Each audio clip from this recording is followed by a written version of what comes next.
You are the shimmer of untold dreams, the glitter of innumerable stars, the wave unbroken by the shore, the key and the melodious note, the soft laughter of the jewels, the brilliance of the treasure trove.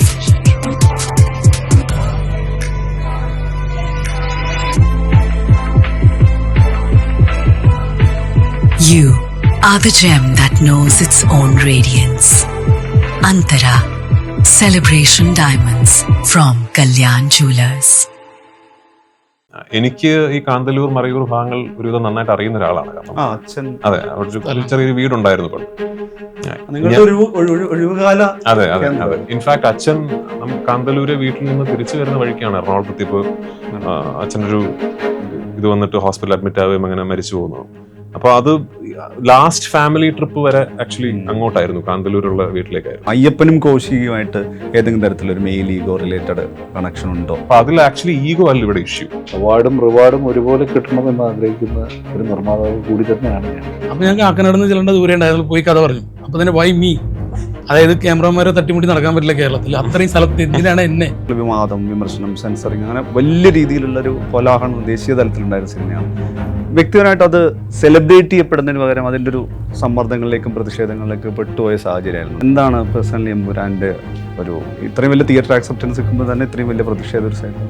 ആ portions shoot ചെയ്തിരുന്നപ്പോൾ ഞാൻ ഒരുപാട് പ്രാവശ്യം ശ്രമിച്ചുകൊണ്ട് പറഞ്ഞിട്ടുണ്ട്, എനിക്ക് ഭയങ്കരമായിട്ട് തിലകലങ്കിളിനെ ഓർമ്മയുണ്ട്. ഈ thread വേറെ ആരെയൊക്കെയോ ഒന്ന് ടച്ച് ചെയ്തു, അല്ലെങ്കിൽ വലിയ വലിയ ആൾക്കാർ വന്ന് ഇതിനെ സ്വീകരിക്കുന്നു, ഇതിനെ വേറൊരു മാർഗത്തിലേക്ക് പോകുന്നു. അപ്പൊ അതിന്റെ ഒരു കാഴ്ചക്കാരനാണ് നമ്മൾ. അടുത്ത ഡയറക്ടോറിയൽ അത് മലയാളത്തിലാണ്. ഞാൻ ഇതിന്റെ അഗ്രഗണ്യനാണ് എന്നുള്ളൊരു ധാരണ മൊത്തത്തിൽ എല്ലാവർക്കും ഉള്ളതുകൊണ്ട് ഒരുപാട് യങ് ആക്ടേഴ്സും ടെക്നീഷ്യൻസും എന്നെ വിളിച്ചിട്ടുണ്ട്. ഞാൻ പേരെടുത്ത് പറയുന്നില്ല, ചില സമയങ്ങളിൽ എന്നെ വിളിച്ച് കരഞ്ഞുകൊണ്ട് ചേട്ടാ ഇങ്ങനെയാണെന്നൊക്കെ എന്നോട് ചോദിച്ചിട്ടുണ്ട്. സച്ച് ചെയ്യാനിരുന്ന സിനിമ എന്നുള്ള സ്വാഭാവികമായിട്ടും ഈ സിനിമയ്ക്ക് മേലുള്ള വിലയിരുത്തപ്പെടലും നിരൂപണത്തിൽ ഇത് സാധനങ്ങളിലൊക്കെ അതിൽ വരാനിരിക്കുന്ന ഒരു വാലിഡേഷൻ ഫാക്ടറിൽ ഒരു പ്രധാനപ്പെട്ട സംഗതിയായിരിക്കും. മറ്റൊരു ടൈം ലൈനിൽ മറ്റൊരു ലോകത്ത് ഇവിടെ ഒരു 5ാമത്തെ കസേരയിട്ട് സച്ചി കൂടി ഉണ്ടായിരുന്നുവെങ്കിൽ എന്ന് തീർച്ചയായിട്ടും ആഗ്രഹിക്കുന്നുണ്ട്.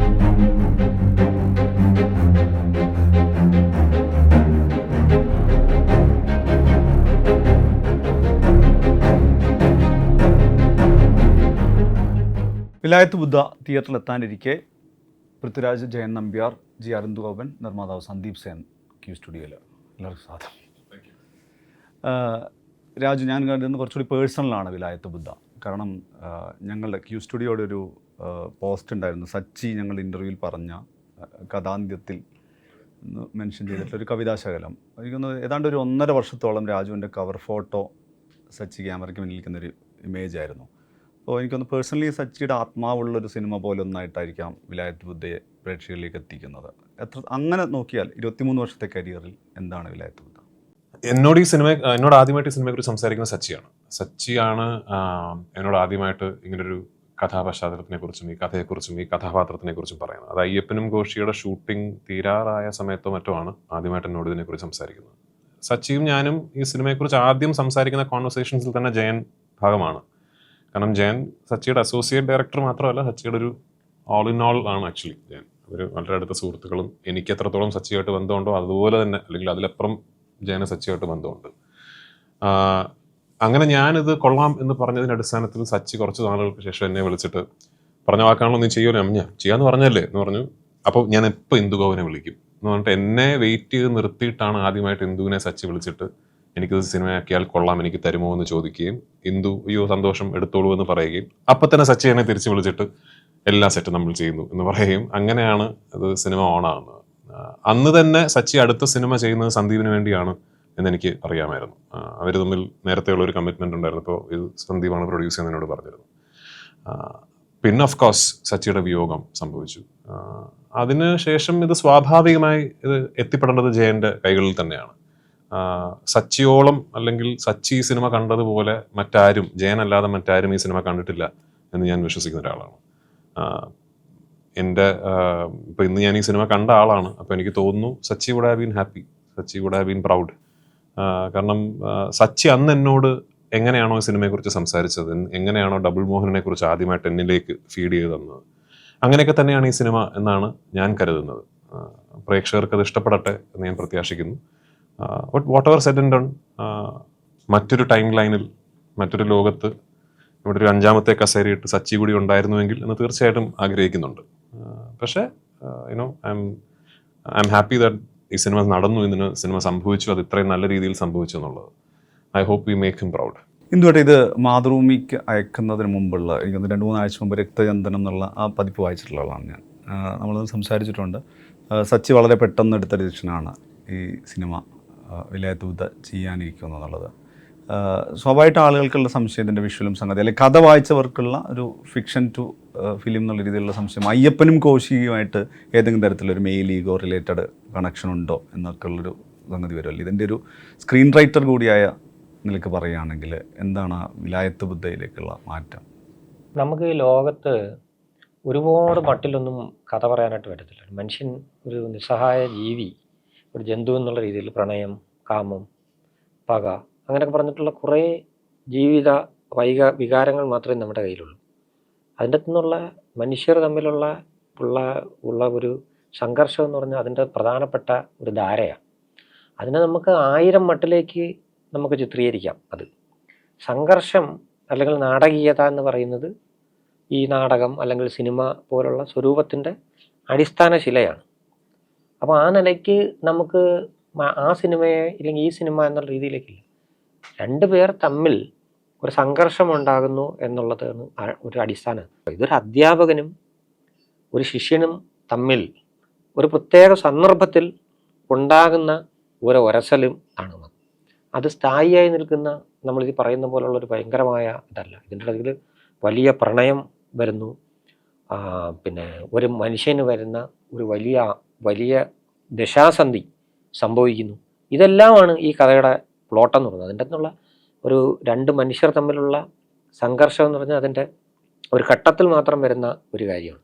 ഇനി അത് മാത്രമാണ് എന്ന് നമ്മൾ പറഞ്ഞാൽ പോലും ഇനി വേണമെങ്കിൽ ഒരു 100 കഥയോ 1000 സിനിമയോ നമ്മുടെ ഈ മലയാളത്തിൽ തന്നെ ഉണ്ടാക്കാനായിട്ട് പറ്റും. അതിൻ്റെ വൈചിത്ര്യങ്ങളിലാണ്, എന്ത് റീസൺ വെച്ചിട്ടാണ് ഈ ഈഗോ സംഭവിച്ചെന്നുള്ള വൈചിത്ര്യങ്ങൾ, ഈ കഥാപാത്രങ്ങളിൽ ആ വൈചിത്ര്യം എങ്ങനെ സമ്മേളിച്ചുകൊണ്ട് നമ്മൾ ഇതുവരെ കണ്ടിട്ടില്ലാത്ത ഒരു നായക സ്വരൂപം ഉണ്ടായി വരുന്നു എന്നുള്ളതാണ് പ്രേക്ഷകൻ്റെ താല്പര്യം.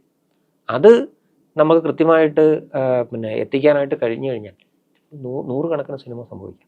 ജയനിതിൽ ഈ വിലായത്ത് ബുദ്ധയുടെ ആലോചന ഘട്ടം മുതൽ സച്ചിക്കൊപ്പം ഉണ്ടായിട്ടുള്ളതാണ്. അവിടെ നിന്നാണ് അപ്രതീക്ഷിതമായിട്ട് ഈ സിനിമയുടെ ക്യാപ്റ്റൻസി വരുന്നത്. വിലായത്ത് ബുദ്ധയെക്കുറിച്ച് ഇപ്പം എല്ലാം തയ്യാറെടുത്ത് എനിക്കത് അതിൻ്റെ അവസാനം എനിക്ക് വേണിയിലെത്തുമ്പോൾ എന്താണ് പ്രേക്ഷകരോട് പറയാൻ പറ്റുന്നത്? എന്ത് പ്രതീക്ഷിക്കണം വിലായത്ത് ബുദ്ധയിൽ? നല്ല പ്രതീക്ഷയുണ്ട്, നന്നായി വരും എന്നുള്ള പ്രതീക്ഷയുണ്ട്. ഒരുപാട് സാഹചര്യത്തിലൂടെ കടന്നു പോയിട്ടാണ് ഈ കാണുന്ന ഒരു സാഹചര്യം. 4 വർഷത്തെ ഒരു വലിയൊരു യാത്ര ഉണ്ട്. അപ്പോൾ അതിനിടയിൽ പല മാറ്റങ്ങളും ചർച്ചകളും കാര്യങ്ങളും, ഇത്രയും ഡിലേ വരുന്ന സമയത്ത് തന്നെ നമ്മൾ തന്നെ ഒരു 6 മാസത്തേക്ക് വേണ്ടി ആലോചിക്കുന്ന ഒരു കാര്യം നമുക്ക് തന്നെ ഒരു കുറച്ച് സമയം കഴിഞ്ഞാൽ തന്നെ അത് മാറ്റണം, ചേഞ്ച് ചെയ്യണം എന്നുള്ള തോന്നലുണ്ടാവും. നിരന്തരമായ അത്തരം സാധ്യതകളിലൂടെ കടന്നു പോയിട്ടാണ് ഇപ്പോഴത്തെ ഒരു ഫോമിലേക്ക് എത്തിയിട്ടുള്ളത്. അപ്പോൾ നന്നായി വരും, എല്ലാവരും ഇഷ്ടപ്പെടുന്നു, നമ്മൾ ആഗ്രഹിക്കുന്നു, അങ്ങനെ സംഭവിക്കട്ടെ എന്ന് വിചാരിക്കുന്നു. ഇപ്പോൾ ആളുകളെല്ലാം എനിക്കൊന്ന് പോസ്റ്റ് കോവിഡൊക്കെ ഒരു ഭയങ്കര തിയേറ്റർ ഡിസൈനുള്ള ഒരു വിഷ്വലി തിയേറ്ററിൻ്റെ ഹൈ കിട്ടുന്ന സിനിമകളുടെ ഒരു സ്വഭാവത്തിലേക്കാണല്ലോ കൂടുതൽ. അത്തരം സെലിബ്രേഷൻ ആണല്ലോ. ഈ വർഷത്തെ ആദ്യത്തെ ഇൻഡസ്ട്രി ഹിറ്റ് കൂടി ക്രിയേറ്റ് ചെയ്തൊരു മേക്കർ എന്നുള്ള രീതിയിൽ ചോദിക്കുകയാണ്. ഇപ്പം ഇതങ്ങനെ ഒരു ഇതിൻ്റെ ആക്ഷൻ സീക്വൻസിൻ്റെ പേരിൽ 1 വർഷം വീട്ടിലിരിക്കേണ്ടി വന്ന നടൻ കൂടിയാണ്. അപ്പോൾ ഇതൊരു ഭയങ്കര ആക്ഷൻ ഡ്രിവൺ, അല്ലെങ്കിൽ ഇങ്ങനെ ഒരു എനിക്കൊന്ന് പൃഥ്വിരാജ് തന്നെ കുറേ കാലത്തിന് ശേഷം ഒരു കയ്യിലേക്ക് കൊടുത്തിട്ട് നാട്ടിലിറങ്ങി റോഡിലിറങ്ങി അടികൂടുന്ന ഒരു മലയാളം പടം കൂടിയാണല്ലോ കാണുന്നത്. അങ്ങനെ ഒരു ആക്ഷൻ ഡ്രിവൺ ആയിട്ട് കൂടിയാണോ? ഇതൊരു ആക്ഷൻ സിനിമയല്ല, ഇതൊരു ഹ്യൂമൻ ഡ്രാമയാണ്. ഇത് മനുഷ്യബന്ധങ്ങൾക്കിടയിൽ ഉണ്ടാകുന്ന സങ്കീർണതകളെക്കുറിച്ച് സംസാരിക്കുന്ന ഒരു ഹ്യൂമൻ ഡ്രാമയാണ്. അത് നമുക്കൊട്ടും പരിചിതമല്ലാത്ത ക്രൈസിസുകളെ കുറിച്ച് സംസാരിക്കുന്ന ഒരു ഹ്യൂമൻ ഡ്രാമയാണ്. പുസ്തകം വായിച്ചിട്ടുള്ളവർക്ക് അറിയാം. ഇതിൽ മോഹനന്റെ ക്രൈസിസും ഭാസ്കരൻ മാഷിന്റെ ക്രൈസിസും ഒക്കെ നമ്മളങ്ങനെ, ഞാൻ ആദ്യം ഈ കഥയിലേക്ക് ആകർഷിക്കപ്പെടുന്നത് തന്നെ ഈ ഭാസ്കരൻ മാഷിന്റെ ക്രൈസിസിനെ കുറിച്ച് കേട്ടിട്ടാണ്. സച്ചി എന്നെ ഇതിൽ വീഴ്ത്തുന്നത് ഭാസ്കരൻ മാഷിന്റെ കഥാപാത്രത്തിനെ കുറിച്ച് പറഞ്ഞിട്ടാണ്, മോഹനന്റെ കഥാപാത്രത്തെ കുറിച്ച് പറഞ്ഞിട്ടില്ല. ഭാസ്കരൻ മാഷോട് അഭിനയിക്കാനല്ല, ഞാൻ ഒരു ക്യാരക്ടറിനെ കുറിച്ച് പറയാം എന്ന് പറഞ്ഞിട്ട് ഇങ്ങനെ ഈ വീട്ടുമുറ്റത്ത് ഈ ചന്ദനമരം വളർത്തുന്ന അയാളുടെ പാസ്റ്റിൽ ഇങ്ങനെ ഒരു സംഭവം നടന്നിട്ടുള്ള അത്തരം ഒരു ക്യാരക്ടറെ കുറിച്ച് പറഞ്ഞിട്ടാണ്. അപ്പോൾ ഇതൊരു ഹ്യൂമൻ ഡ്രാമയാണ്. അഫ്കോഴ്സ് ഇതിൻ്റെ ഒരു ഫ്ലേവർ ഓഫ് കൺസെപ്ഷൻ എന്ന് പറയുന്നതിൽ ഒരു ആക്ഷൻ അഡ്വഞ്ചറിൻ്റെ ഒരു ഫ്ലേവർ ഇതിനുണ്ട്. അല്ലാതെ ഇതിങ്ങനെ ഒരുപാട് അടിപിടിയുള്ളൊരു ആക്ഷൻ സിനിമ അല്ല. അതല്ല ഈ സിനിമയുടെ കഥ ഡിമാൻഡ് ചെയ്യുന്നത്. എന്നാൽ ഇതിൽ ഒരുപാട് സീക്വൻസുകൾ, ആക്ഷൻ സീക്വൻസുകൾ ഷൂട്ട് ചെയ്യുന്ന പോലെ ഷൂട്ട് ചെയ്യപ്പെടേണ്ട സീക്വൻസുകളുണ്ട്. ഈ സിനിമ തുടങ്ങി ഇതിൻ്റെ കുറച്ചധികം സമയം ആദ്യം ജയൻ ചെലവഴിച്ചിരിക്കുന്നത് ഈ ലോകം ബിലീവബിൾ ആക്കുക എന്നുള്ളതിനെക്കുറിച്ച് അതിന് വേണ്ടിയിട്ടാണ്. കാരണം ഉദാഹരണത്തിന് നമ്മളിപ്പോൾ മറയൂർ പോകുമ്പോൾ നമ്മൾ റോഡ് സൈഡിൽ കാണുന്ന ചന്ദനമരങ്ങൾ, ഈ വേലി വെച്ച് കെട്ടിയ റിസർവ്ഡ്, മറ്റേ പ്രൊട്ടക്റ്റഡ് എന്നൊക്കെ പറഞ്ഞിട്ടുള്ള ഈ ചന്ദനമരങ്ങൾ, ഇതെല്ലാം ഈ ചന്ദനമരങ്ങളൊക്കെ വളർന്നിട്ട് ഇത് എന്തായിത്തീരും, എന്തിനാണ് ഇതിങ്ങനെ വളർന്നുകൊണ്ടിരിക്കുന്നത്, എന്തായിത്തീരും എന്നുള്ളതിനെ കുറിച്ചൊരു സാധാരണ പ്രേക്ഷകന് അതിനെക്കുറിച്ച് അറിവുണ്ടായിക്കൊള്ളണം എന്നില്ല. മറയൂരുള്ളൊരു വീട്ടുമുറ്റത്ത് വളരുന്നൊരു ചന്ദനമരം, ആ വീടിന് ഉടമസ്ഥന് ആ മരം വെട്ടാനുള്ള അവകാശമില്ല എന്നുള്ളതിനെ കുറിച്ചൊരു സാധാരണ പ്രേക്ഷകൻ അറിയുന്നുണ്ടാവില്ല. അത് എന്തുകൊണ്ട് അങ്ങനെ, അപ്പോൾ അതെന്താണ് അതിൻ്റെ പിന്നിലത്തെ ഒരു ആക്ച്വൽ പ്രോസസ്സ് എന്നൊക്കെ ഉള്ളതിനെ കുറിച്ച് അതൊക്കെ ഒരുപാട് ഇൻഫർമേഷൻ അതിനെക്കുറിച്ച് കൊടുക്കുകയും അവിടുത്തെ ആ ഭൂമികയിൽ ജീവിക്കുന്ന ജനതയുടെ ജീവചര്യകളെ കുറിച്ച് അവരെ ബോധവാന്മാരാക്കുകയും ഒക്കെ ചെയ്യുന്ന ഒരു ദൗത്യമുണ്ട് ഇതിലെ ഫിൽം മേക്കറിന്. എന്നാൽ അതൊരു ഡോക്യു ഡ്രാമ പോലെ പറയാനും പറ്റില്ല. അതൊരു ഫീച്ചർ ഫിലിമിന്റെ നറേറ്റീവിൽ രസകരമായ ഇൻസിഡൻസ് കോർത്തിണക്കി വേണം ആദ്യം ഇതിൻ്റെ ഒരു ലോകവും ഇതിൻ്റെ ഒരു പശ്ചാത്തലവും ബിലീവബിൾ ആക്കാൻ. ആ ഒരു വലിയ ലെങ്ത് ഓഫ് നറേറ്റീവ് ഭയങ്കര ഇൻട്രസ്റ്റിംഗ് ആയി പോയതിന് ശേഷമാണ് ഇതിൻ്റെ ആക്ച്വൽ കോൺഫ്ലിക്റ്റ് തുടങ്ങുന്നത്. ഞാനെപ്പോഴും ഇതിനെ കാണാൻ ആഗ്രഹിക്കുന്നത് ഡ്രൈവിംഗ് ലൈസൻസ് പോലെയോ അയ്യപ്പനും കോശിയും പോലെയോ രണ്ടാൾക്കാരുടെ ഈഗോ തമ്മിലുള്ള ടസിലായിട്ടല്ല.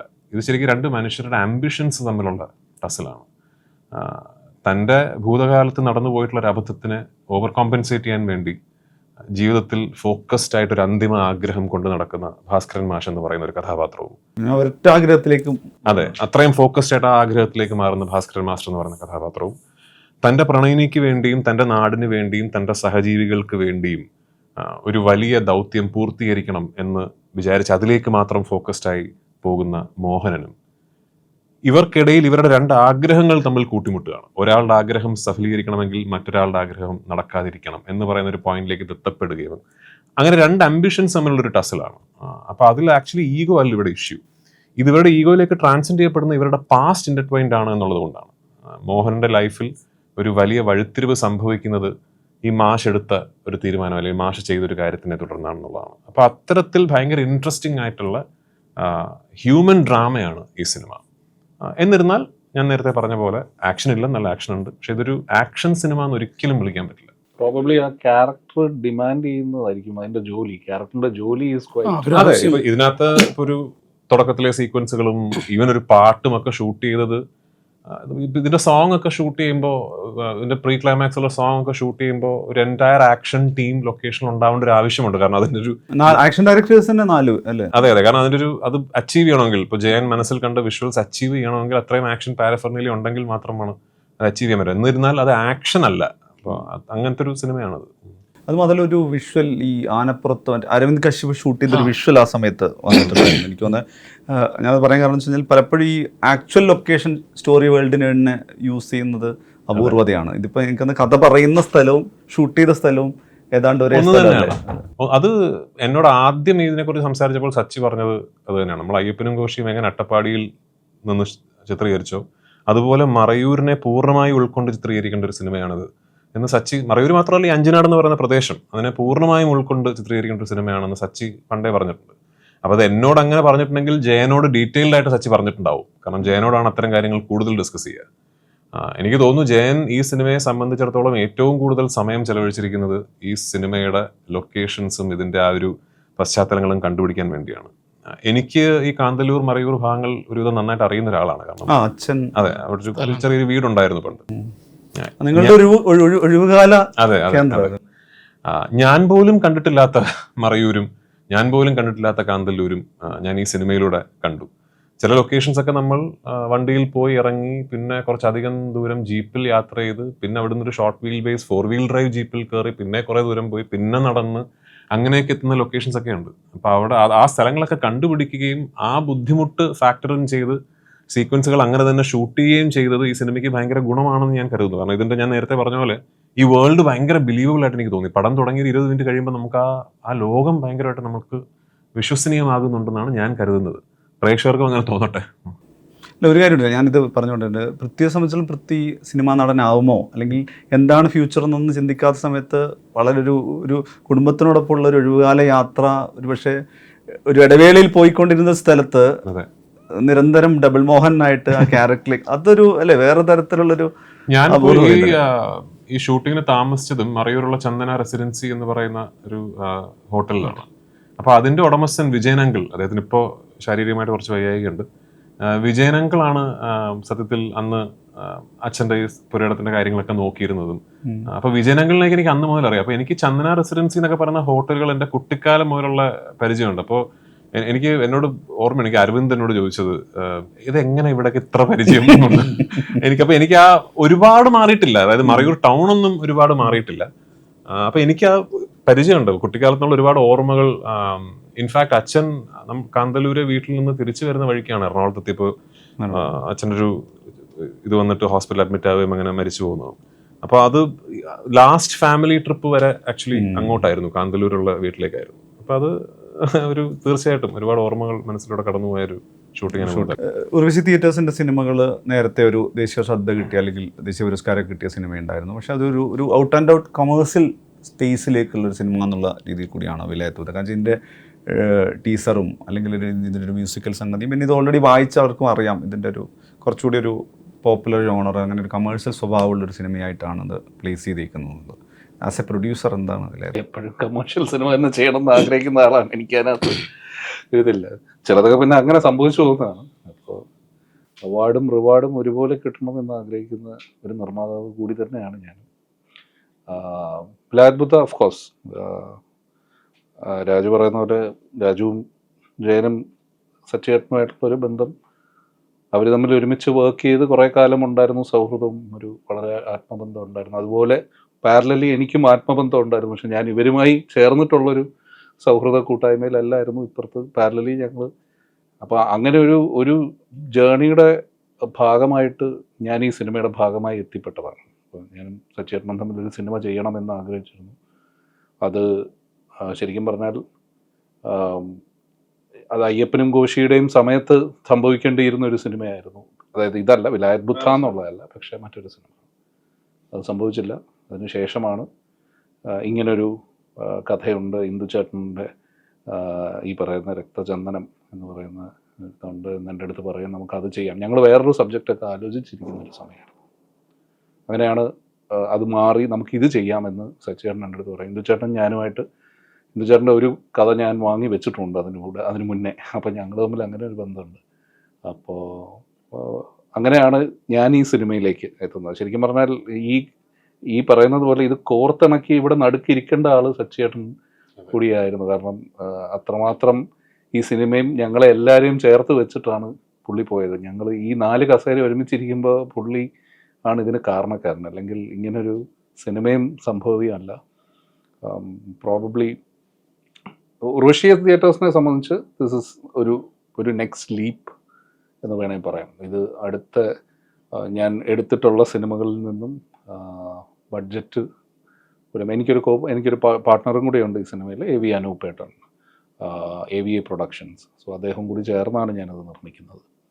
അപ്പോൾ അതൊരു എന്താ പറയുക, ബഡ്ജറ്റ് വൈസ് ആണെങ്കിലും സിനിമയുടെ കമേഴ്ഷ്യൽ വാല്യൂ ആണെങ്കിലും സിനിമയുടെ വലിപ്പത്തിലാണെങ്കിലും ഇത് ഒരു ഞങ്ങൾ എടുക്കുന്ന ഒരു അടുത്തൊരു സ്റ്റെപ്പാണ്.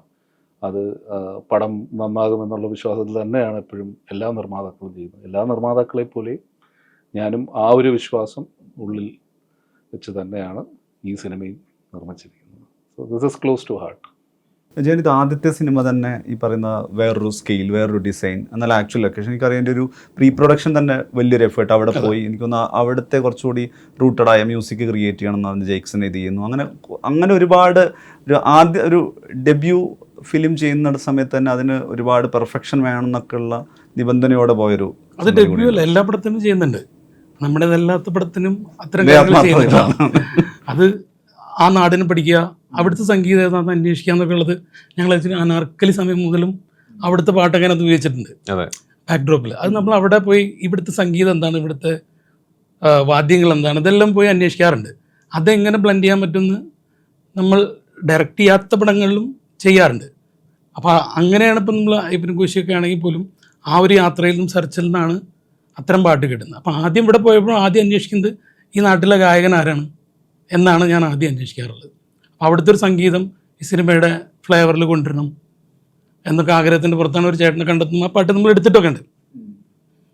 പിന്നെ ഈ ഇപ്പം നമ്മൾ വായിച്ചിട്ട് വിലായത്ത് ബുദ്ധ വായിച്ചിട്ട് നമുക്ക് കിട്ടുന്ന ഒരു വേൾഡ് ഉണ്ടല്ലോ, അത് പൂർണ്ണമായും മറയൂർ ക്രിയേറ്റ് ചെയ്യാൻ പറ്റുന്നില്ല. അപ്പം അതിന് പറ്റുന്ന തരത്തിലുള്ള പല ലൊക്കേഷൻസ് ഉപയോഗിക്കേണ്ടി വന്നിട്ടുണ്ട്. അപ്പോൾ ഈ അഞ്ചുനാടാണെങ്കിൽ പോലും പിന്നീടും പലയിടത്തിലും നമ്മൾ ബിലീവബിൾ ആക്കുന്ന തരത്തിലുള്ള കുറേ സ്ഥലങ്ങൾ ആഡ് ചെയ്യേണ്ടി വന്നിട്ടുണ്ട്. കേരളത്തിൽ കുറേ സ്ഥലത്ത് അല്ലാതെയും ഷൂട്ട് ചെയ്തിട്ടുണ്ട്. അങ്ങനെ ഉണ്ടാക്കിയെടുത്ത ഒരു മറയൂരും കൂടെയാണ് ഇതിനകത്ത് എന്നുള്ളതാണ്. വേറൊരു കാര്യമുണ്ടല്ലോ, ഇപ്പം നമ്മളിത് വിലായത്ത് വരുന്ന സമയത്ത് ഇവിടുത്തെ ഏറ്റവും സെൻസേഷൻ ആയിട്ടുള്ള BGM-ഉം മ്യൂസിക്കും ക്രിയേറ്റ് ചെയ്തിട്ടുള്ള ജെയ്ക്സ് ആണ് ഇതിൻ്റെ സ്കോറിങ്ങും പാട്ടും ഉണ്ടാക്കിയിരിക്കുന്നത്. ഇപ്പം രാജു ആണ് ഇനീഷ്യൽ ടൈമിൽ ഏറ്റവും കൂടുതൽ തവണ ജെയ്ക്സുമായിട്ട് കൊളാബറേറ്റ് ചെയ്യുന്നത്. ഇപ്പം രണത്തിൻ്റെ ട്രാക്ക് പോലും പിന്നീടൊരു ദിസ് ഈസ് ജെയ്ക്സ് ബിജോയ് എന്നുള്ള റെഫറൻസ് ഇതായിട്ട് മാറാറുണ്ട്. ഇപ്പോൾ അങ്ങനത്തെ സംഗതിയുണ്ട്. പിന്നെ കാന്താരയുടെ സിനിമാറ്റോഗ്രാഫറാണ് ഇത് ചെയ്യുന്നത്. അപ്പോൾ ഉറപ്പായും കാന്താര 2 കൂടി കഴിഞ്ഞ് വരുന്ന സമയത്ത് അങ്ങനെ ഒരു ഹൈപ്പ് കൂടി അരവിന്ദ് കശ്യപിൻ്റെ മലയാളം മാത്രമല്ല രണദീപയും ഷൂട്ട് ചെയ്തിട്ടുണ്ട്. ആക്ച്വലി അരവിന്ദ് നമ്മൾ കാന്താര ഇറങ്ങുന്നതിന് മുന്നെയാണ് അരവിന്ദനെ കാസ്റ്റ് ചെയ്തത്. ഫസ്റ്റിന് മുമ്പല്ല, കാന്താര അന്ന് ഇറങ്ങിയിട്ടില്ല. ഇല്ല, ഞാൻ ട്രെയിലർ കണ്ടതാ.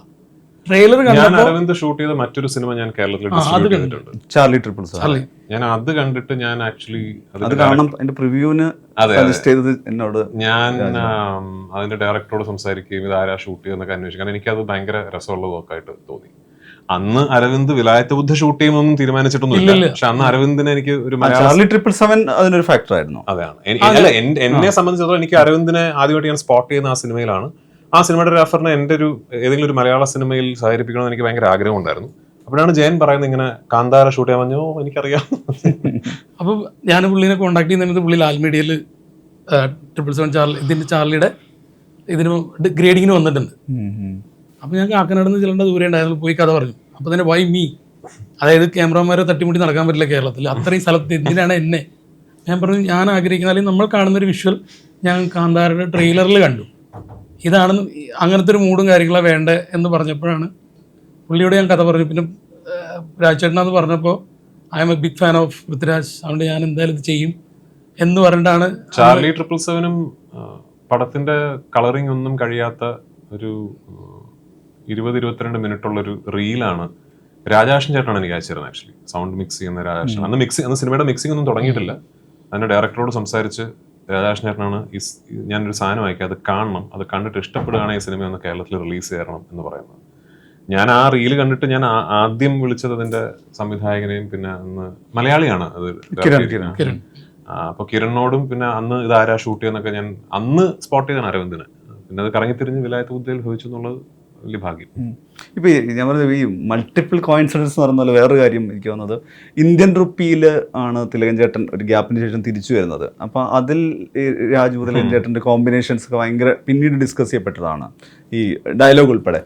ഇതിൽ ഇപ്പം ഇതിൻ്റെ ട്രെയിലർ വന്നപ്പോഴും ആളുകളുടെ ഒരു ഏറ്റവും പ്രധാനപ്പെട്ട കമൻറ്റ് ഷമി തിലകൻ്റെ ക്യാരക്ടറിൻ്റെ റിസംബ്ലൻസും അത് കണക്ട് ചെയ്ത ഒരു അങ്ങനെ ഞാൻ പേഴ്സണലി കണക്റ്റിനപ്പുറത്ത് സിനിമ തന്നെ പലതരത്തിൽ കറങ്ങി തിരിച്ച്. ശരിയാണ്. ഞാൻ ഈ സിനിമയുടെ ഷൂട്ടിംഗ് വേളകളിൽ ഒരുപാട് പ്രാവശ്യം ഞാൻ ഷമി ചേട്ടനോട് പറഞ്ഞിട്ടുണ്ട്. പ്രത്യേകിച്ച് ഇതിൽ ഭാസ്കരൻ മാഷിന്റെ വയസ്സായ ഭാസ്കരൻ മാഷിന്റെ ഒരു ഗെറ്റപ്പ് ഉണ്ട്.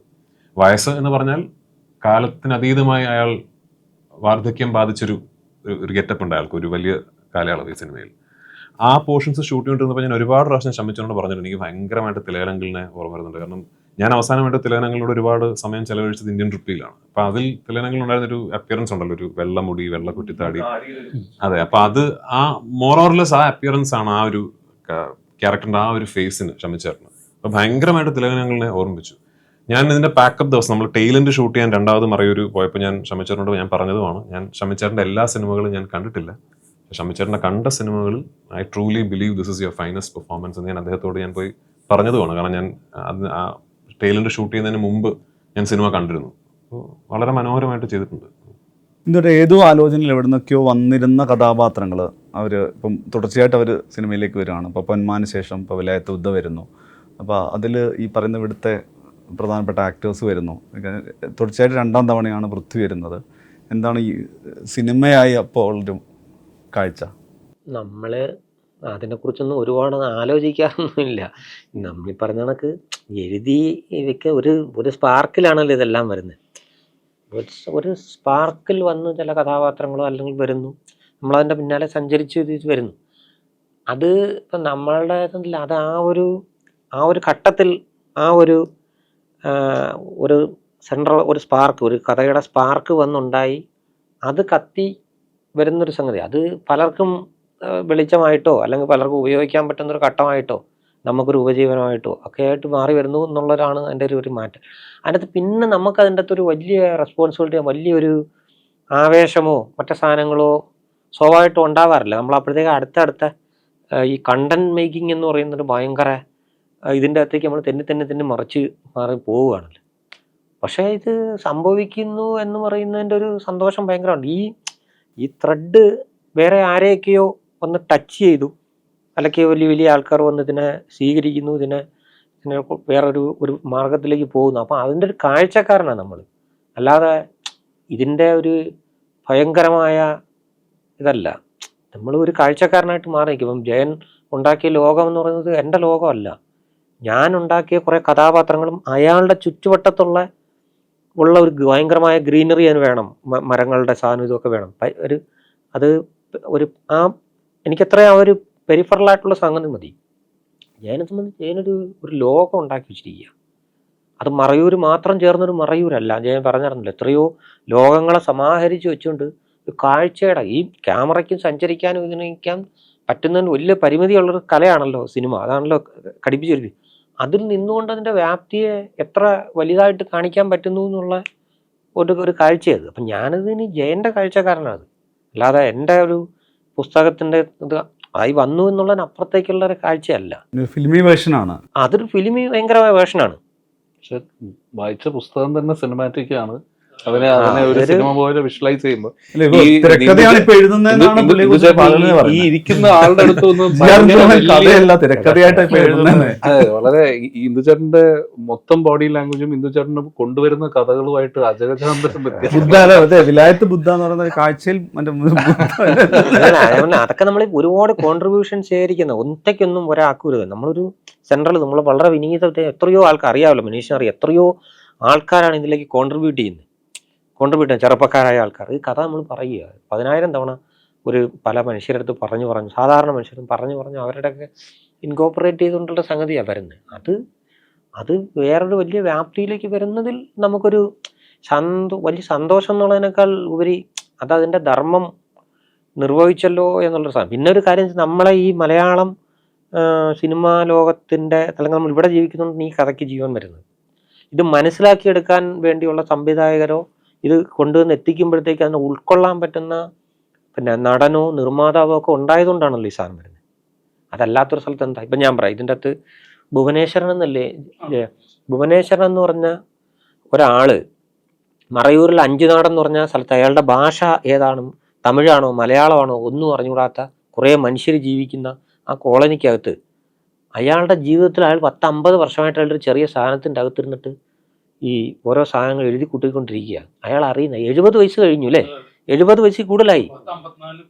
അയാൾക്ക് അറിയുന്നില്ല അയാളുടെ ജീവിതത്തിൽ അയാൾ എന്താ ചെയ്തത്. നമ്മൾ പറഞ്ഞ ഇവരാരെങ്കിലും ഒക്കെ എടുക്കുക, അയാൾ ഒന്നും ആഗ്രഹിക്കാതിരിക്കുന്ന സമയത്ത് ഇങ്ങനെ എത്രയോ പേരുണ്ട്. പക്ഷെ ജയൻ അവിടെ പല സ്ഥലങ്ങളിലും അന്വേഷിച്ച് ചെന്ന് കണ്ടെത്തിയിട്ട് ഈ വരികൾ ഞങ്ങൾ ഉപയോഗിക്കുക ഇതിൻ്റെ അകത്ത്.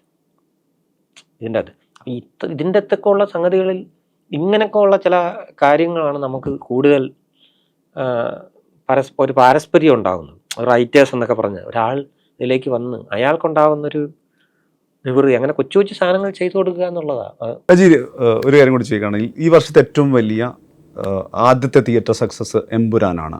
ഞാൻ സ്വാഭാവികമായിട്ടും 3rd ഡയറക്ടോറിയലാണ്, അപ്പോൾ ഏറ്റവും പേഴ്സണലായിട്ട് എഴുതിയിട്ടുള്ള. അപ്പം പക്ഷേ അതിൻ്റെ തുടർത്ത് വന്നത് ഏറ്റവും കൂടുതൽ വിവാദം, വിമർശനം, സെൻസറിങ്, അങ്ങനെ വലിയ രീതിയിലുള്ളൊരു കോലാഹലം ദേശീയ തലത്തിലുണ്ടായിരുന്ന സിനിമയാണ്.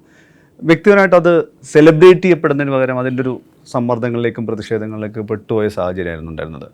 എന്താണ് പേഴ്സണലി എമ്പുരാൻ്റെ ഒരു ഇത്രയും വലിയ തിയേറ്റർ ആക്സെപ്റ്റൻസ് നിൽക്കുമ്പോൾ തന്നെ ഇത്രയും വലിയ പ്രതിഷേധം ഒരു സൈഡിലുണ്ട്? ഞാൻ പ്രതീക്ഷിച്ചിരുന്നില്ല. ഞാൻ ആ സിനിമ ചെയ്തത് ആൾക്കാരെ എൻ്റർടൈൻ ചെയ്യിപ്പിക്കാൻ വേണ്ടിയിട്ട് മാത്രമാണ്. അപ്പോൾ ആ സിനിമയിൽ നിന്നും ഞാൻ ഉദ്ദേശിക്കാത്ത തരത്തിലുള്ള ഒരുപാട് വ്യാഖ്യാനങ്ങൾ ഉണ്ടാവുകയും ഉദ്ദേശിച്ചിട്ടുള്ള തരത്തിലുള്ള വ്യാഖ്യാനങ്ങൾ ഉണ്ടാവുകയും അതിന് ഞാൻ കണ്ടിട്ടില്ലാത്ത അർത്ഥങ്ങൾ കൊടുക്കുകയൊക്കെ ചെയ്തിട്ടുണ്ട്. പക്ഷേ ദാറ്റ്സ് ഓൾ റൈറ്റ്. കാരണം നമ്മളൊരു സിനിമ ചെയ്ത് കഴിഞ്ഞ് ആ സിനിമ തിയേറ്ററിൽ റിലീസായി കഴിഞ്ഞാൽ പ്രേക്ഷകൻ ആ സിനിമ കണ്ടിട്ട് എന്ത് തോന്നുന്നോ അതാണ് ആ സിനിമ. അതിനുശേഷം ഞാൻ ഇവിടെ വന്നിരുന്നിട്ട് ഞാൻ സത്യത്തിൽ ആ സിനിമയിൽ ഉദ്ദേശിച്ചത് ഇങ്ങനെയാണെന്ന് പറഞ്ഞിട്ട് യാതൊരു കാര്യമില്ല. Once you make a film and you release it, അത് പ്രേക്ഷകൻ എന്ത് തോന്നുന്നോ അതാണ് ആ സിനിമ. അപ്പൊ ഞാൻ ഉദ്ദേശിച്ചത് കിട്ടിയിട്ടുള്ള ആൾക്കാരുണ്ടെങ്കിൽ സന്തോഷം. ഞാൻ ഉദ്ദേശിച്ചത് ആൾക്കാർക്ക് കിട്ടിയിട്ടില്ലെങ്കിൽ അത് ആസ് എ ഫിലിം മേക്കർ എൻ്റെ ഫെയിലിയറാണ്, എൻ്റെ തോൽവിയാണ്. അത് ഞാൻ അക്സെപ്റ്റ് ചെയ്യണം. And I should try better for my next film. പിന്നെ എന്നെ സംബന്ധിച്ചിടത്തോളം ഞാനൊരു സിനിമ ചെയ്തു, ആ സിനിമയ്ക്ക് വേണ്ടി എൻ്റെ കഴിവിൻ്റെ പരമാവധി ഉപയോഗിച്ച് ഞാൻ ഹാർഡ് വർക്ക് ചെയ്തു. ഇതുപോലെ സിനിമ റിലീസ് സമയത്ത് ഞാൻ എന്നെ കൊണ്ടാവുന്ന നിർമ്മാതാവ് ആവശ്യപ്പെടുന്ന പ്രൊമോഷൻസും കാര്യങ്ങളും എല്ലാം ചെയ്തു കഴിഞ്ഞു. ഈ സിനിമ നാളെ റിലീസായി കഴിഞ്ഞാൽ ദാറ്റ്സ് ഇറ്റ്. പിന്നെ ഈ സിനിമയായിട്ട് എനിക്ക് ബന്ധമില്ല. I walk away from it. I look at it with pride.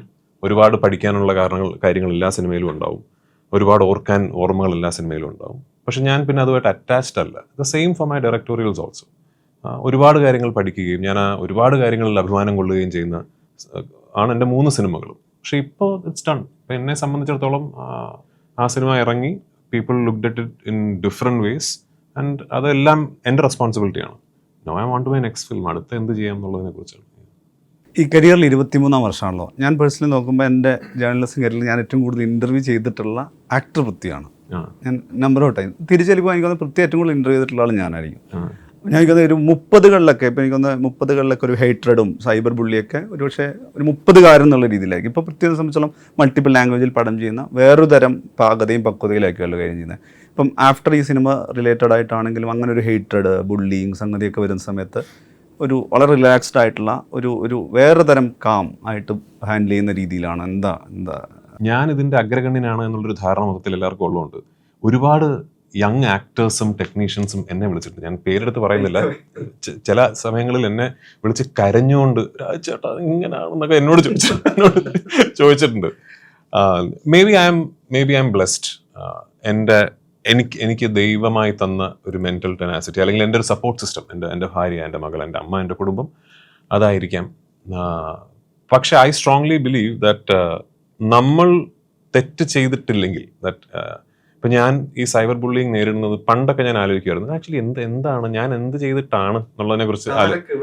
അല്ല ഞാൻ ആക്ച്വലി ഇപ്പോൾ എന്നെ വന്ന് ഈ ചീത്ത വിളിക്കുന്ന ആൾക്കാരോട് ഞാൻ എന്തെങ്കിലും അവരെ ഹേർട്ട് ചെയ്തിട്ടുണ്ടോ? ഞാൻ അവരുടെ ലൈഫിനെ ബാധിക്കുന്ന വിധത്തിൽ ഞാൻ എന്തെങ്കിലും പറയുകയോ എന്തെങ്കിലും ഞാൻ ചെയ്തിട്ടുണ്ടോ? അതില്ല എന്നെനിക്ക് ബോധ്യമുള്ളിടത്തോളം കാലം then I am okay with it. ഞാൻ അറിഞ്ഞുകൊണ്ടൊരു ഒരു കൂട്ടം ആൾക്കാരെ വേദനിപ്പിച്ചിട്ടുണ്ടെങ്കിൽ അല്ലെങ്കിൽ അവരുടെ ജീവിതമാർഗത്തിൽ ഞാനൊരു ബുദ്ധിമുട്ടുണ്ടാക്കിയിട്ടുണ്ടെങ്കിൽ then I will feel very guilty about it. അത് ഞാൻ ചെയ്തിട്ടില്ല എന്ന് തന്നെയാണ് ഞാൻ വിശ്വസിക്കുന്നത്. സോ എൻ്റെ കോൺഷ്യൻസ് ക്ലിയർ ആണ്. ഞാൻ സിനിമ ചെയ്യുന്നത് ആൾക്കാരെ എൻ്റർടൈൻ ചെയ്യിപ്പിക്കാൻ വേണ്ടി മാത്രമാണ്. ഞാൻ ഒരു സിനിമയും എൻ്റെ കരിയറിൽ ഇതുവരെ ഒരു പ്രത്യേക ഉദ്ദേശത്തോടു കൂടിയോ അല്ലെങ്കിൽ ഒരു പ്രത്യേക അജണ്ടയോട് കൂടിയോ ഞാനൊരു സിനിമ ചെയ്തിട്ടില്ല. ഇപ്പോൾ എമ്പുരാൻ എന്ന് പറയുന്ന സിനിമ റിലീസായതിനു ശേഷം ഇവിടെ സൃഷ്ടിക്കപ്പെട്ട നറേറ്റീവിൻ്റെ നേരെ ഓപ്പോസിറ്റാണ് കുരുതി എന്ന് പറഞ്ഞ സിനിമ റിലീസായപ്പോൾ സംഭവിച്ചത്. അപ്പോൾ എനിക്ക് രണ്ടും സിനിമകൾ തന്നെയാണ്. ഒരു തിരക്കഥ ഞാൻ വായിക്കുന്നു, എനിക്ക് ആ തിരക്കഥ ഇഷ്ടപ്പെടുന്നു, ഈ തിരക്കഥ സിനിമയെ കാണണമെന്ന് ആഗ്രഹം. എന്നോടൊപ്പം വർക്ക് ചെയ്യുന്ന എൻ്റെ നിർമ്മാതാവും നടീനടന്മാരും എല്ലാവരും തിരക്കഥ കേട്ടവർ അതിൽ അഭിനയിക്കാൻ സമ്മതിക്കുന്നു, സഹകരിക്കാൻ സമ്മതിക്കുന്നു, ആ സിനിമ ഉണ്ടാകുന്നു. All that I want is for people to get entertained.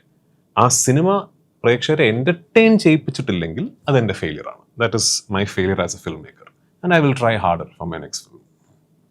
സന്ധ്യ ഒരു കാര്യമുണ്ടല്ലോ, ഇപ്പം ഈ സിനിമ വലിയ ക്യാൻവാസിലുള്ള സിനിമയുടെ സ്ക്രിപ്റ്റൊക്കെ വരുന്ന സമയത്ത് ഒരു കഥാരൂപത്തിലേക്ക് വരുമ്പോൾ ആളുകൾ ഇത് ഫിലിമബിൾ ആണോ എന്ന് പലപ്പോഴും ചോദിക്കാൻ. ഷൂട്ട് ചെയ്ത് ഇതിൻ്റെ ഒരു ക്യാൻവാസ് ഏത് രീതിയിൽ ഷൂട്ട് ചെയ്യും എന്നുള്ളത്. ഇപ്പം ഇതിൻ്റെയൊക്കെ പുറത്തുനിന്ന് പല വിഷ്വലും വരുന്ന സമയത്ത് ഇത് ആദ്യത്തെ ആലോചനയിൽ ഇത് ഏത് രൂപത്തിൽ വരും, എങ്ങനെയാണ് ഇത് ഷൂട്ട് ചെയ്യപ്പെടുക? കാരണം വെച്ച് കഴിഞ്ഞാൽ അതിലെ നായക നടൻ തന്നെ ഒരു ഘട്ടത്തിൽ അപകടപ്പെടുകയാണ് ഒരു ആക്ഷൻ സീക്വൻസിൽ. അവിടെ ഒരു അൺസർട്ടനിറ്റി വരികയാണെന്നു. എന്താണ് ഒരു പേഴ്സണലി ഓവറോൾ വിലായത് ബുദ്ധ? അതൊരു വലിയ കഥയാണ്. അത് ചുരുക്കി പറയാൻ പറ്റുമെന്ന് എനിക്കുണ്ട്. ഇതൊരു വലിയ എൻ്റെ ലൈഫ് തന്നെ നമ്മൾ ഈ പടവും അല്ലെങ്കിൽ സച്ചേട്ടനുമായിട്ട് ഞാനൊരു പടം ചെയ്യാൻ ആഗ്രഹിക്കുന്നത് മുതൽ ഉള്ള ഒരു റൈഡ് നോക്കുമ്പോൾ എനിക്കൊന്ന് 2020 നമ്മൾ ഈ പടത്തിലേക്ക് എത്തുന്നത്, വിലായത് ബുദ്ധയിലേക്ക് എത്തുന്നത്. അപ്പം കുറേ പ്രാവശ്യം നമ്മൾ ഈ റോഡ് ബ്ലോക്കുകളൊന്നും ഷട്ടറിട്ട് ശൂന്യത ഉണ്ടാകുന്ന അവസ്ഥയൊക്കെ ഉണ്ടായിട്ടുണ്ട്. ബട്ട് ഞാൻ പറയുന്നതെന്ന് വെച്ചാൽ ഇപ്പം സച്ചേട്ടൻ പെട്ടെന്ന് ഒരു ദിവസം ഞങ്ങളെല്ലാം വിട്ടുപോയപ്പോൾ അതൊരു വലിയ ശൂന്യതയായിരുന്നു. അത് എവിടുന്ന് എങ്ങനെയെന്നുള്ളത് ഭയങ്കര ബ്ലാങ്ക് ആയിട്ട് നിന്ന അവസ്ഥയാണ്. അവിടുന്ന് പിന്നെയും അത് ജയനിലേക്ക് എത്തുന്നു. അപ്പം ജയനോളം എനിക്ക് തോന്നുന്നു സച്ചേട്ടൻ്റെ ഒരു എന്താ പറയുക, സച്ചേട്ടനെ പകുതി ആവാഹിച്ച് നിൽക്കുന്ന ഒരവസ്ഥയിലാണ് ജയൻ്റെ എല്ലാം. കാരണം വെച്ചാൽ അവരത്രയും സച്ചേട്ടൻ്റെ ഒരു സന്തത സഹചാരി തന്നെയായിരുന്നു ജയൻ. അപ്പം ജയനോളം അറിയാവുന്ന ഈ പറയുന്ന ഈ സിനിമയെക്കുറിച്ച് അറിയാവുന്നത് വളരെ മറ്റൊരാളുണ്ടാവില്ല. അപ്പം അങ്ങനെ രാജുവും ഞാനും തമ്മിൽ സംസാരിക്കുകയും നമ്മൾ ഇത് ജയനിലേക്ക് തന്നെ എത്തണം എന്നുള്ളത് എൻ്റെയും ഒരു ഇതായിരുന്നു. അപ്പം അങ്ങനെ അതിലേക്ക് എത്തുന്നു. പിന്നെ അവിടുന്ന് ഉണ്ടാകുന്ന പിന്നെ ഉള്ള റോഡ് ബ്ലോക്സ് എന്ന് പറയുന്നത് അത് നമ്മളൊന്നും ആരുടെയും കയ്യിൽ നിശ്ചയിക്കുന്ന കാര്യങ്ങളല്ല. രാജുവിൻ്റെ ഒരു ആക്സിഡൻറ്റ് പറ്റുന്നു എന്ന് പറയുന്നത് ദാറ്റ് വാസ് അൺഫോർച്ചുനേറ്റ്. അത് ഈ ഒരു സിനിമ അല്ലെങ്കിൽ മറ്റൊരു സിനിമയിൽ അത് സംഭവിക്കേണ്ടിയിരുന്നു, അത് ഈ സിനിമയിലായിപ്പോയി എന്നുള്ളത് മാത്രം. അത് കടന്നു വരുന്നു എന്നുള്ളതാണ്, ആ ഘട്ടം കടന്നു വരുന്നു. പക്ഷേ there lot to learn and lot to unlearn. നമ്മൾ പഠിക്കേണ്ടതും നമ്മൾ പഠിച്ചത് മറക്കേണ്ടതുമായിട്ടുള്ള കുറേ കാര്യങ്ങൾ ചിലപ്പോൾ നമുക്ക് ഒരു സിനിമയുടെ ഇതുപോലെ ഇതിനു മുമ്പുള്ള സിനിമയിലും ഇനിയും ഭാവിയിലുള്ള സിനിമയിലും എനിക്കുണ്ടാവും. അത് നമ്മുടെ ഈ ഒരു ജേണിയുടെ ഭാഗമാണെന്ന് മാത്രമേ ഉള്ളൂ. ഞാൻ അതിനെ അങ്ങനെ തന്നെ എല്ലാത്തിൻ്റെയും അതിൻ്റെ പോസിറ്റീവായിട്ടുള്ള ഇതിൽ മാത്രമേ കാണുന്നുള്ളൂ നമ്മൾ. അപ്പം വിലായത് ബുദ്ധ ഈ പറഞ്ഞതുപോലെ നമ്മൾ കുറേ പഠിക്കാൻ പറ്റിയതും പഠിച്ചതൊന്നുമല്ല മറ്റ് പലതുമുണ്ട് എന്ന് നമ്മളെ ചിന്തിപ്പിച്ചതും അതിലേക്ക് വീണ്ടും നമ്മളെ എത്തിച്ചതും, അല്ലെങ്കിൽ ഇത്തരം റോഡ് ബ്ലോക്സ് വരുമ്പോൾ എങ്ങനെ ഇത് കടന്ന് നമ്മൾ അങ്ങോട്ട് മുന്നോട്ടും എത്താം, അല്ലെങ്കിൽ ഈ സിനിമ പൂർത്തീകരിച്ചെടുക്കാം എന്നുള്ളതിൻ്റെ ഒരു വലിയ ലേണിംഗ് എനിക്കുണ്ട്.